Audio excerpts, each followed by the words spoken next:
Hey everybody, it's Jacob Olansky from It's Culture Baby. And in this week's blog, I want to talk about how systems and processes are stifling your productivity within your team, right? And this is really key. A lot of organizations think, how do we get more out of what we do, right? And there's two things they normally do. And I've spoken about this one in a previous blog, so just check out the website if you're keen to find out more. But it's about how implementation and action is not the right solution, right? And today I want to talk about how processes can also be the roadblock to your getting the most out of your number one asset, which is your team, right? Because we know that they're fully capable and they can take your organization to the next level. And so sometimes we get to the point of thinking, well, if we put more systems and processes in place, surely if they just follow these, step-by-step system, it's going to create a result at the end of it, right? And in some part, you're right. But what a lot of organizations forget to do is, most importantly, is connect those systems and processes to the greater purpose of what your organization stands for. And that's what we're here to talk about today.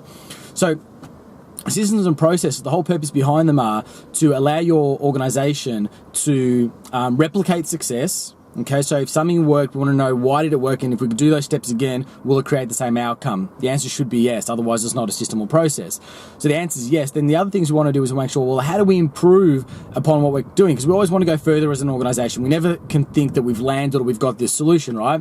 So then it's about saying, well, how do we improve? Again, if we have the system and process in place, we can review it, tweak it. Does it get the desired outcome of greater outcome than we had last time? Yes. We do it again, did the same result happen? Yes. Now we have a new system, right? And we can continue to do that. The other great part of a system and process is if we don't achieve the outcome, right, we want to look back at that process and say, oh, you know what, we missed step 3 and 5 or whatever it was, right? So we can go, okay, that's clearly why we didn't achieve that. And then we can just go repeat the full process and we should achieve the outcome.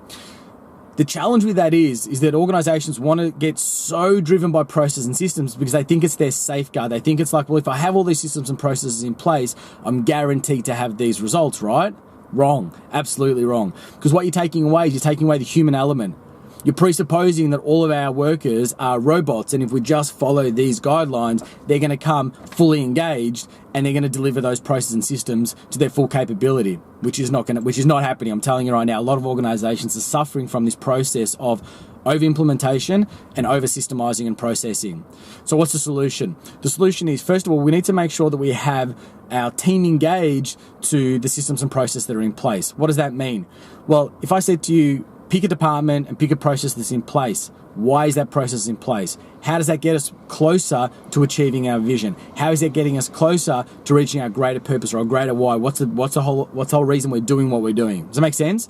And if you can't answer it, well, I've got to ask you, why is the process and system in there? And if your team can't answer it, more importantly, then they're not connected to it. They think it's just another tick-the-box process, right? Whereas if they feel engaged, if they can say, yeah, I can see how that small task is directly related to the big picture of what we're trying to achieve. So if I stuff that up, or if I don't do that with 110% intensity and commitment, we're not going to achieve that outcome. And man, I want to achieve that outcome because they're connected to it. Does that make sense? So it's about getting them connected to their bigger why. The other thing what you want to do is you want to actually have your team involved. So, team turnover and we have new people coming in and some people leaving for whatever reason, it's all great. So when we have that happen, we want to make sure that our systems and processes are reviewed because we want to make sure that the people that are running those systems and processes own and take ownership and accountability. They don't just go, oh, well, that was there before I got here, so I'm just doing what I'm told, right? That's crap. We don't want that. So what we want to do is ask them, say, hey, listen, Joe, Jenny, Bob, whoever it is, you've been running this process for a little while now. You may or may not have implemented it. Either way, I'm really curious to know, what's your feedback on how can we improve upon it? I know we're getting great results already. I want to know is, what's your input? How can we take this even further again? Great. So you've got 2 days, 3 days, a week to come back to me with some suggestions. Let's go for it.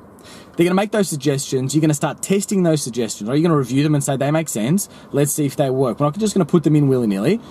Test them. If they get the result that you want and they increases productivity, efficiency, or the outcome that you're driving for, guess what? You now have a new system. Update the ops manual, and then you've grown again as an organization in that department. And you can do that for your whole department.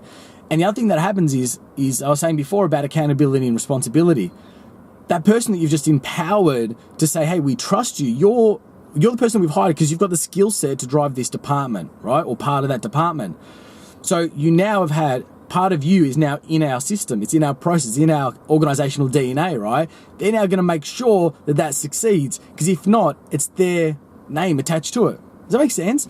So this is really, really exciting. I love doing this with an organization, and they just see people take it to the next level, and they really think about their day-to-day actions and how can we implement, how can we make better process for our organization, right? So I challenge you now, start with just one department and maybe even just one person within that department, and just say, hey, listen, guys, I know you've been running this system for a while now. Awesome, right? You guys have been doing a stellar job. These are the results we're getting.